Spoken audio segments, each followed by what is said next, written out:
आलम का सिर्फ और सिर्फ एक इनकलाब है जो मक्के से चला। तो इस इनकलाब चलाने वाला कोई 20 साल का जवान नहीं था, कोई 25 साल का शहजादा नहीं था। पैदा होते ही जिस बच्चे ने पूरी दुनिया में इनकलाब की बुनियाद रखी, क्या जो गैरतमंद बेटियों को देखकर जमीन में झुक न जाए। इसलिए घर से निकलते हैं कि जिस्म से जिस्म का मिलन। याद रखिए, अगर इतनी घटिया सोच लेकर आप जलसों के नाम पर आते हैं तो फिर आपको या तो कोई योगी ही समझा सकता है या कोई मोदी ही समझा सकता है। बिल्कुल। आप जवान हैं, इस्लाम की तारीख में जवानी है। बस थोड़ी सी बात सुन लीजिए अली रजा भाई ना, ऐसे लोग मैं तकरीर कहां कर पाता। बस काम की बात मैं चाहता हूं तो सुना दो। अली रजा भाई बस छोड़ दीजिए, मैं चाहता हूं कि काम की बात मैं आपको सुना दूं। एक बात बताओ मेरे दोस्त, कोई भी इनकलाब जवानों के बगैर नहीं आया। रूस का इनकलाब आया, जवानों से आया। फ्रांस का इनकलाब आया, जवानों से आया। भारत का इनकलाब आया, जवानों से आया। सियासी इनकलाब, समाजी इनकलाब, फिक्री इनकलाब, तारीखी इनकलाब, तहजीबी इनकलाब, इनकलाब कोई भी हो जवानों से आता है। एक इनकलाब आज से 1450 साल पहले मक्के में, दुनिया का वाहिद इनकलाब है मक्के का इनकलाब। जो इनकलाब जवान से नहीं आया, आमना की गोद में आने वाले एक बच्चे मोहम्मद अरबी से आया। पैदा होते ही इनकलाब।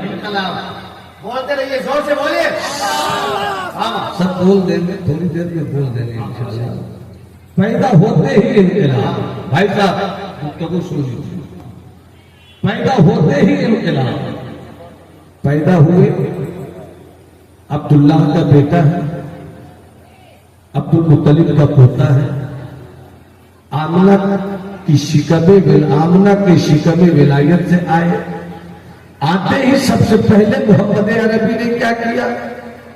रब हबली उम्मत, है मेरे रब मेरी उम्मत को मेरे हवाले कर दे। एक बच्चे का इनकलाब था। ऐ मेरे रब मेरी उम्मत को मेरे हवाले कर दे। बचपन का इनकलाब था, समझ सकते हैं तो समझिएगा। पैदा हुए तो पूरी उम्मत को याद किया। अफसोस ये है कि पैदा होते ही पूरी उम्मत को याद करे मुस्तफा, मगर पूरी उम्मत जवान होकर भी मुस्तफा को याद। अल्लाह अल्लाह अल्लाह। जितना हो सको लो अपने मुकद्दर पर। झूठे हो दुआ करते हो कि कोई सलाहुद्दीन अय्यूबी आ जाए। दुआ करने की फुर्सत भी कहां है? दुआओं से पहले लोटा लेना पड़ता है, लोटा लेकर पानी लेना पड़ता है, पानी लेकर वुजू करना पड़ता है, वुजू के बाद मुसल्ला बिछाना पड़ता है, मुसल्ला बिछाकर 2 रकत नमाज पढ़नी पड़ती है, 2 रकत नमाज पढ़कर हाथ उठाना पड़ता है, हाथ उठाकर आंखों में आंसू लाना पड़ता है, फिर रोना पड़ता है, रब से मांगना पड़ता है, तब रब करम फरमाता है, तब कहीं कोई सुल्तान सलाहुद्दीन अय्यूबी। अली रजा भाई, मैं एक नई बात नए निहज से कहना चाहता हूं, हज़रत मौलाना फरमाइए।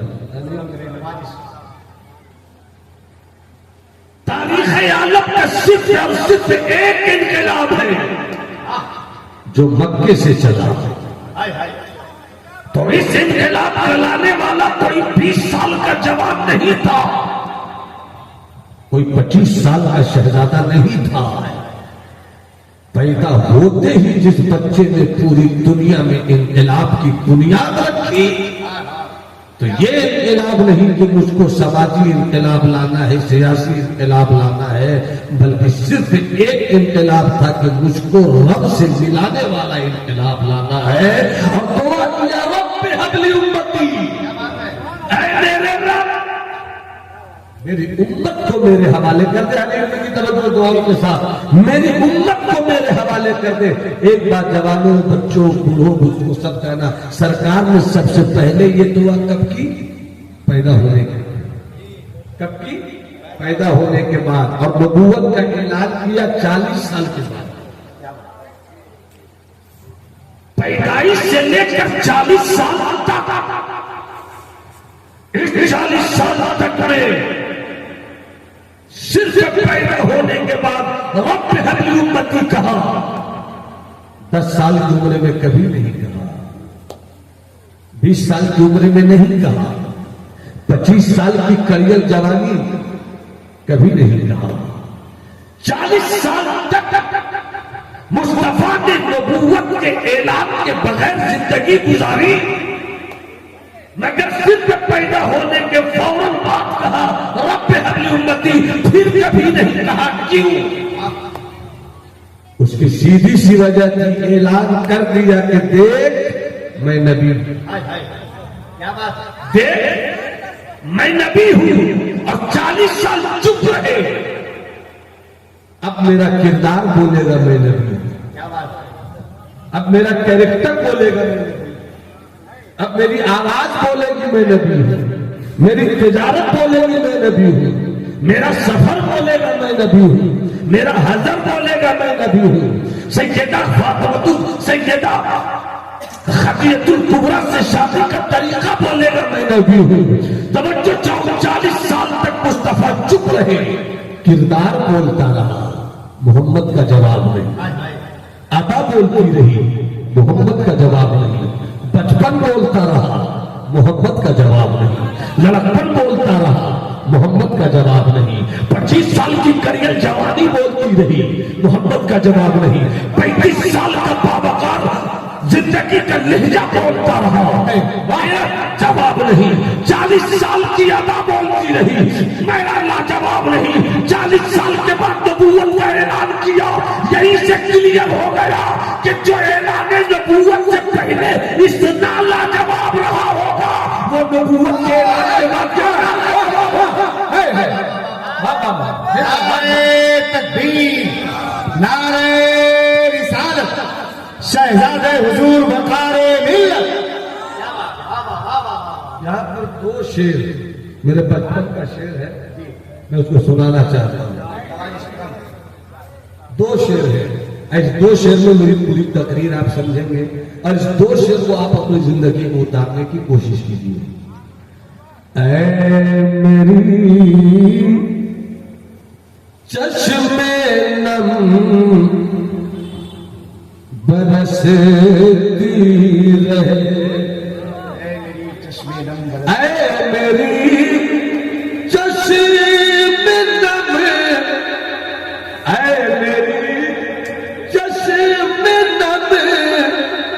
बरसती रहे, जगमगा इश्क के उजाले से।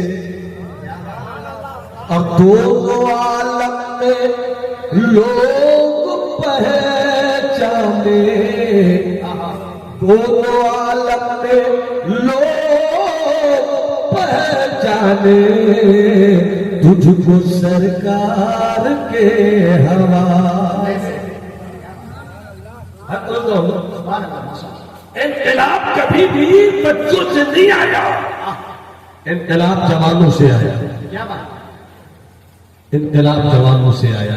जब मुस्तफा ने 40 साल की उम्र में फारान की चोटी से अपनी नबूवत का ऐलान किया, तो मुस्तफा का साथ देने वाला पहला इंसान मर्दों में सिद्दीक अकबर, वो भी जवान थे। जब हजरत उमर ने कुर्सी खिलाफत पे बैठकर इस्लाम की अजमतों के सूरज को 24 लाख मुरब्बा मील आधी दुनिया तक फैलाया, वो हजरत उमर भी जवान ही थे। इस्लाम की तारीख जिहाद का सबसे बड़ा कमांडर इन चीफ, सबसे बड़ा लश्करों का जनरल हजरत खालिद बिन वलीद उधर जंग लड़ रहे हैं, इधर मुस्तफा अपने दीवानों में कहते हैं खालिद नहीं है, वो तो अल्लाह की तलवार है। उस वक्त खालिद की उम्र भी जवान है। इनकलाब हमेशा जवानों से आता है। जवानों आप इनकलाबी बन जाओ, जवानों आप घर का माहौल बेहतर करो। इन दिनों जहां भी जलसों में जाइए ना भाई, जहां भी जलसों में जाइए हजरत, तो हजरत गैरों के साथ हमारी बेटियां बहुत भाग रही हैं, गैरों के साथ मेरे सबकी बेटियां भाग रही हैं, आप ही की बेटियां नहीं भाग रही। गैरों के साथ नहीं, ये दिल का मामला है, ये गलत है। ये और बात है कि आपकी बेटी भागे तो उसका नाम कुछ और दे दिया जाए, गैर मुस्लिमों की बेटी भागे तो उसका नाम कुछ और दे दिया जाए, मगर बेटियां सबकी भाग रही हैं। बेटियां भाग क्यों रही हैं आपकी? हमारी पहले भाग क्यों रही हैं? हमारी शहजादियां भाग क्यों रही हैं? उसकी वजह यह है कि हम अपने घर में इस्लाम नहीं रखते। अल्लामा साहब तकरीर कर दीजिए जरा सा इस नुक्ते पर। इमाम साहब जरा मस्जिद पे इस पर बोलिए। मैंने कहा डॉक्टर साहब, इंजीनियर साहब, प्रोफेसर साहब, 1 घंटे की तकरीर से ये फितना खत्म नहीं होगा। मस्जिद के इमाम की गई तकरीर से ये फितना खत्म नहीं होगा। अगर आप चाहते हैं कि आपकी बेटियां किसी और बेटों के साथ नहीं भागे और आपके बेटे किसी और की बेटियों को नहीं भगाए, तो इसके लिए आपके घर को इस्लाम में लाना होगा। अगर आपका घर मुसलमान नहीं हो सका तो कभी आप ये मत बोलिए कि तकरीर होती क्यों नहीं है। तकरीरों से ये फितना खत्म नहीं होगा, मस्जिद के इमामों की गुफ्तगू से ये फितना खत्म नहीं होगा। आपको अगर ये फितना खत्म करना है तो अपने घर से इनकलाब का बिगुल बजाइए। कितना खूबसूरत मजहब है मेरा, कितना प्यारा मजहब है मेरा। अगर मजहब वाकई मेरा प्यारा है तो हाथ उठाकर बोलो सुभान अल्लाह। पूरा मजमा हाथ उठाकर मैं कहूं इस्लाम, आप कहो जिंदाबाद। इस्लाम, इस्लाम, इस्लाम जिंदाबाद। कितना अच्छा मजहब है मेरा। पैदा हुए सबसे पहले बच्चों के कानों में अजान दीजिए। यही ना मोटी मोटी बात बिल्कुल कर रहा हूं मैं। बच्चों के कानों में अजान दीजिए। अजान क्यों देते हैं आप? देना चाहिए, सुन्नत है ये। मगर मेरी कौम के जवान क्या करते हैं? जैसे ही बच्चा पैदा हुआ अब्बा का फोन आता है, मुबारक हो, मुबारक हो, मैं दादा बन गया, तुम बाप बन गए। उधर से फोन आता, मुबारक हो, मैं मामू हो गया, अब बाप बन गए। मुबारक हो, मुबारक हो। मुबारकबादी में अच्छा खासा वक्त गुजरता है, जबकि इस्लाम को बोलिए कि जब बच्चा पैदा हो तो सबसे पहले उसको साफ करो और उसके कान में अजान कहो, और हो सके तो तुम अपने रब की बारगाह में 2 रकअत मुसल्ला बिछाकर सजदे शुक्र अदा करो कि मौला तूने मुझे बेटा दिया है, मौला तूने मुझे बेटी दी है। और जब तुम अपने बच्चों के कानों में अजान कहो तो हदीस मुस्तफा है कि शैतान ताक में लगा रहता है कि किस तरीके से इस बच्चे पर अपना कब्जा जमा लिया जाए। मगर जैसे ही पैदाइश के बाद तुम सबसे पहले अजान देते हो, अल्लाहू अकबर, अल्लाहू अकबर, सबसे बड़ा है अल्लाह, अशहदु अल्ला इलाहा इल्लल्लाह, मैं उसी की माबूद होने की गवाही देता हूँ जो सबसे बड़ा है, अशहदु अन्ना मुहम्मद रसूलुल्लाह। इधर बच्चों के कानों में अजान के अल्फाज पेश किए जाते हैं, उधर शैतान मुंह लटका के अपना रास्ता ले लेता है। कभी इस बच्चे पर मेरी पकड़ नहीं है, ये तो मौला की पकड़ है। उसके बाद क्या करना चाहिए? जब बच्चा फिर बोलने लगे तब क्या करना चाहिए? उसको सबसे पहले अगर बोलना सीखे तो उसे अल्लाह बोलने की आदत डलवाना। अल्लाह, अल्लाह, अल्लाह। कुछ और बोलने लगे तो उसको सिखलाइए ला इलाहा इल्लल्लाह मुहम्मदुर रसूलुल्लाह। जब और कुछ बड़ा हो जाए तो उसको बताइए कि मुस्तफा की शान क्या है, मुस्तफा की अजमत क्या है, मुस्तफा का मकाम क्या है, सहाबा का मकाम क्या है, सिद्दीक की शान क्या है, उमर का वकार क्या है, उस्मान की हया कैसी है, अली की शजाअत कैसी है, खालिद का तेवर कैसा है, अबू हुरैरा की जिंदगी कैसी है। आप उन बच्चों को सिखाइए और बच्चियों को बताइए कि फातिमा ज़हरा की चादर कैसी है, सैयदा फातिमा की हया कैसी है, राबिया मिस्रिया का सब्र कैसा है। आप अपने बच्चों को ये नहीं सिखाते। खुद भी टीवी पर बैठते हैं, बच्चों को भी टीवी पे बैठाते हैं। तो जिस बच्चों को आपने बचपन से इस्लाम नहीं सिखाया, जिस घर में आपने इस्लाम नहीं रखा, आगे चलकर वो बच्चियां भागेंगी नहीं तो क्या करेंगी, अब वो बच्चे आवारा नहीं होंगे तो क्या करेंगे। इस्लाम के बेटो, अगर तुम चाहते हो कि इनकलाब आए तो तारीख पलट कर देखो, और याद रखना जीना भी है मरना भी है, और मरना एक दिन तय है। इसलिए इस्लाम की तारीख में कुरान की आयत ने ये मफहूम रख दिया, कुल सलाती व नुसुकी व महयाया व ममाती लिल्लाहि रब्बिल आलमीन। जब मरना एक दिन तय है तो फिर किसी के खौफ से क्यों मरे, मरे तो अल्लाह के लिए मरे, जिए तो अल्लाह के लिए जिए। नजर उठा कर देखिए, जान किसको प्यारी नहीं है, नजर उठा कर देखिए, जवानी किसको अजीज नहीं है, नजर उठा कर देखिए। कौन नहीं ऐसी कमरे में बैठकर जीना चाहता है, मगर नहीं, इस्लाम हमें ऐसी जिंदगी गुजारने की दावत देता है कि जिस जिंदगी में इनकलाब हो, जिस आंख में इनकलाब हो, जिस कान में इनकलाब हो, जिस जुबान में इनकलाब हो। आओ तुम्हें मदीने के एक जवान की कहानी सुनाता हूँ। पूरा बंदा हाथ उठाकर मोहब्बत से जरा बोल दे सुभान अल्लाह। बड़ा ही खूबसूरत वाकया मुझको याद आया। हज़रत उमर का दौरे खिलाफत है, हज़रत उमर कुर्सी खिलाफत पे बैठे हुए हैं। एक खूबसूरत जवान है, वो हज़रत उमर के पीछे हर वक्त की नमाज पढ़ता है। ज़ुहर की नमाज हो, असर की नमाज हो, मगरिब की नमाज हो, इशा की नमाज हो, हर वक्त की नमाज वो हज़रत उमर के पीछे पढ़ता है। एक दिन ऐसा हुआ कि वो जवान इशा की नमाज पढ़कर मस्जिद नबवी से निकला, अपने घर जा रहा था। या रास्ते में एक औरत अपने घर की खिड़की से इस जवान को देख लेती है। औरत की नजर में फतूर आ गया, औरत की नीयत में फतूर आ गया। उस औरत का दिल इस मदीने के खूबसूरत जवान पर आ गया। उसने अपने घर में काम करने वाली एक बूढ़ी ज़ईफा को बुला कर कहा, देख रहे हो इस जवान को, कितना खूबसूरत जवान है ये। इस जवान को अगर तुम अपने लफ्जों में फांस कर रात की तारीकी में मेरे घर ले आओ तो तुम्हारी तनख्वाह भी बढ़ा दी जाएगी, तुम्हें इनाम भी दिया जाएगा। पूरी औरत ने कहा ये मेरे लिए कोई मसला नहीं है। ईशा की नमाज पढ़कर वो जवान निकल रहा था। अचानक जब उस घर के करीब से गुजरा, उस घर की नौकरानी बूढ़ी औरत ने दरवाजा खोलकर बाहर आकर जवान से कहा, सलाम वालेकुम। वालेकुम अस्सलाम। कहिए अम्मी, कैसे आप रात की तारीकी में मुझको याद कर रही हैं। वो बूढ़ी औरत कहती है, बेटे तुम मदीने के बावकार जवान हो, तुम परहेजगार जवान हो, तुम मुत्तकी जवान हो, तुम तकवाशियार जवान हो। ऐ मेरे बेटे एक काम करो, आज मेरे घर में मर्दों की सूरत में कोई नहीं है। अगर तुम आज रात मेरे घर ठहरो तो मेरे घर की बच्चियों को, जवान लड़कियों को, औरतों को आराम की नींद आ जाएगी। अब तुम मदीने के बड़े लायक के एतबार मरते हो, अगर तुम सो जाओगे तो मुझको बड़ा आसानी का सामान मिल जाएगा।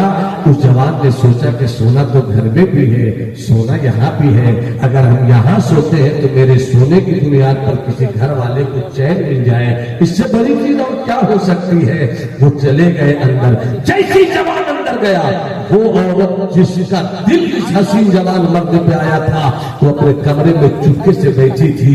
उसी कमरे की तरफ इस बूढ़ी औरत ने इशारा किया कि तुम चले जाओ, उस रूम में आराम करो। जैसे ही ये जवान उस कमरे में गया, वो औरत सच संवर कर बैठी थी। उसने फौरन दरवाजा लगाया।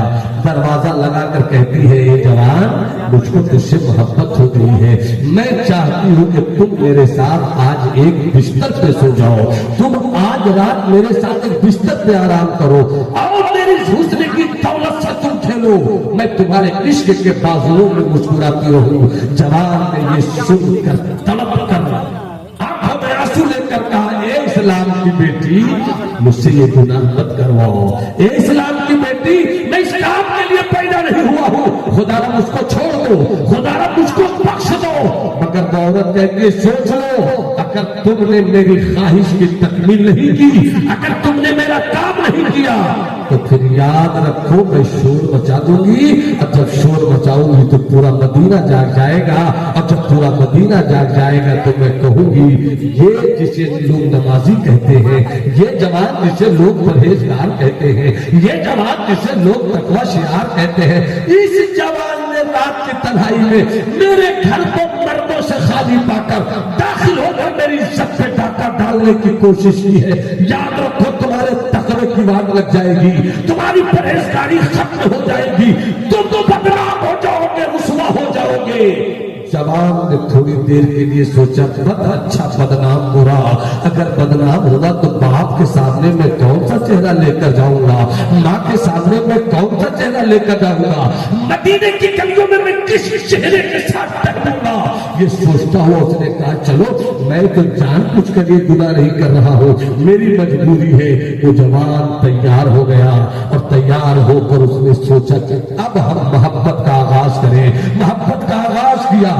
जैसे ही गुनाह के आखिरी हिस्से में वो दाखिल होना चाह रहा था, जैसे ही वो बदकारी के अंदर दाखिल होकर बुराई के इंतहा पर पहुंचना चाह रहा था, इतने में उस जवान को ख्याल आ गया मदीने वाले देखे न देखे, खुदा तो देख रहा है। मदीने वाले देखे न देखे, अल्लाह तो देख रहा, बस इतना सोचना था, बस इतना सोचना था। वो बेहोश हो गए। जवान वो भी है, जवान तुम भी हो, जवान मुआशरा भी है। खुदारा अपने जलसों को मेला ठेला मत बनाओ, खुदारा अपनी बच्चियों को मेलों में मत भेजो, खुदारा अपनी बच्चियों की इज्जत आबरू की हिफाजत करना सीखो। इस्लाम बहुत नाजुक मजहब है मगर बड़ा खूबसूरत मजहब है। इस्लाम तुम्हें इज्जत देना चाहता है, इस्लाम तुम्हें वकार देना चाहता है, इस्लाम तुम्हें बुलंदी देना चाहता है, इस्लाम तुम्हें उरूज इर्तिका देना चाहता है, इस्लाम तेरी नजरों में हया देना चाहता है, इस्लाम तेरी आंखों में मोहब्बत देना चाहता है, इस्लाम तेरे सीने में दर्द देना चाहता है, इस्लाम तुझे ऊपर ले जाना चाहता है। इस्लाम के बेटे ने इतना सोचा, खुदा तो देख रहा है। जैसे ही ये सोचा बेहोश हो गया। जैसे ही वो बेहोश हुआ, वो औरत घबराई और अपनी बूढ़ी औरत को बुलाकर कहती है इससे पहले कि सुबह का सवेरा हो, इससे पहले कि हजरत उमर के सिपाही देख ले, इससे पहले कि कोई और हालत में देख ले, रात की तारीकी में चुपके से दोनों ने निकाला घसीट के और एक गंदी जगह पे उसको फेंक कर दोनों घर चले आए। उधर बाप बेचैन है, मेरा लाल आया क्यों नहीं, मेरा शहजादा आया क्यों नहीं, मेरे घर का चराग आया क्यों नहीं, वो सोच रहा है। अचानक दिल बेचैन हुआ, चैन को ढूंढने के लिए बेचैन दिल रात में निकल पड़ा। जैसे ही रात में निकले, बत्ती जलाकर ढूंढ रहे हैं, मेरा लाल कभी इतनी ताखीर तो नहीं करता था, मेरा बेटा कभी इतना लेट तो नहीं होता था, आज इतना लेट क्यों हो गया, आज इतनी ताखीर की वजह क्या है, अब तक वो आया क्यों नहीं। जब वो बत्ती लेकर अपने बेटे की तलाशी के लिए निकले, ढूंढते ढूंढते देखा एक ऐसी जगह जहां गंदगियां लोग फेंकते हैं, उस गंदी जगह पे एक जवान यूं ही लेटा पड़ा है। करीब गए, चेहरा देखा, तड़प गए, ये तो मेरा बेटा है, मेरे बेटे को गंदगी से क्या मतलब है, मेरा बेटा तो साफ कपड़े में रहता है, मेरा बेटा हर वक्त नमाज की कैफियत में रहता है, मेरा बेटा हर वक्त खुद को रब के हुजूर में हाजिर करने का मिजाज रखता है। जो पाक साफ हो तो जाहिर से भी पाक हो, जो बातिन से भी पाक हो, उस बेटे को इस गंदी जगह पर रहने का क्या मतलब है। किस तरीके से उठा के लाए, हिला डोला के देखा तो बच्चे, इस जवान में जिंदगी की कुछ सांसें बची हुई थी। फौरन होश में लाया गया, नहलाया गया, धुलाया गया, पाक साफ किया गया। उसके बाद बाप ने अपने बेटे से पूछा, बेटे आखिर वजह क्या है, तुम्हारे साथ ये मामला क्यों आया। तो जवाब दिया उस बेटे ने, अब्बा जान मैं क्या बताऊं, ऐसा ऐसा वाकया हुआ। उस औरत ने जबरदस्ती मुझको अपने हुस्न की तलाश में रखा, मैं लाख बचने की कोशिश करता रहा, मगर वो औरत बाज न आई। मजबूरन मैंने अपनी इज्जत को बचाने की खातिर, मुआशरे से खुद को बचाने की खातिर मैंने गुनाह की तरफ कदम बढ़ाया। गुनाह का आखिरी हिस्सा होने ही वाला था, अचानक मुझको ख्याल आया अल्लाह देख रहा है। बस ये सोचकर मैं कांप गया। फिर मुझे कुछ पता नहीं कि मैं कहाँ गया, क्या हुआ, कहाँ आया। जब मुझे होश आया तो मैं देख रहा हूँ कि मेरा बाप मेरे सामने है। ये कहते कहते कहते कहते जैसे उसने कहा कि बस गुनाह होने ही वाला था, जैसे कि जुमला अदा किया, उस जवान के जिस्म से रूह निकल गई। उस जवान के जिस्म से रूह निकल गई। जैसी रूह निकली, जवान बेटा था, बाप की आंखों में आंसू, माँ भी तड़प रही है, मगर सुबह हुई फौरन अपने बेटे को दफन कर दिया। उधर हजरत उमर इमामत के मुसल्ले पर है। फजर की नमाज के बाद वो रूह का फंसे उन से प्रवास कर गए, मर गया।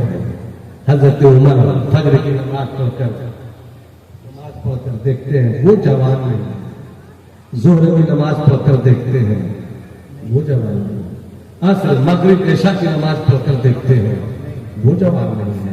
दूसरे दिन सलाम फेर कर कहते हैं अरे वो जवान क्यों नहीं है जिस जवान के बगैर मेरी जमात नहीं होती थी। वो जवान कहाँ गया जो जवान मदीना था, वो जवान कहाँ गया जिसकी पेशानी पर हम तकद्दुस की चमकती हुई लकीरें देखते थे। वो जवान कहाँ गया जो आने वाली नस्लों के लिए मेरे कारवा होगा, वो जवान कहाँ है। किसी ने कोई जवाब नहीं दिया, कहा पता लगा कर आओ।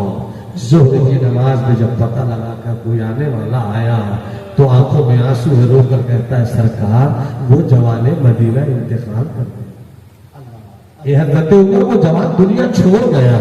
इतना सुनना था हजरत उमर तड़प में, क्या कह रहे हो तुम। उस जवान में तो सारी खूबियां मौजूद थी, अच्छी सेहत थी, अच्छा हुस्न था, अच्छा जमाल था, तकवा उसके पास, पारसाई उसके पास। आखिर उस जवान को हुआ क्या। नमाज के बाद अपने साथ कुछ लोगों को लेकर गए मदीने की सरहद के आखिरी हिस्से पे दूर में जवान का घर था, वहां गए और जाकर दरवाजे को दस्तक दिया। अंदर से बाप की भर्राई आवाज आई, मैं यकराओ हाज़िल बाब। दरवाजे को दस्तक कौन दे रहा है।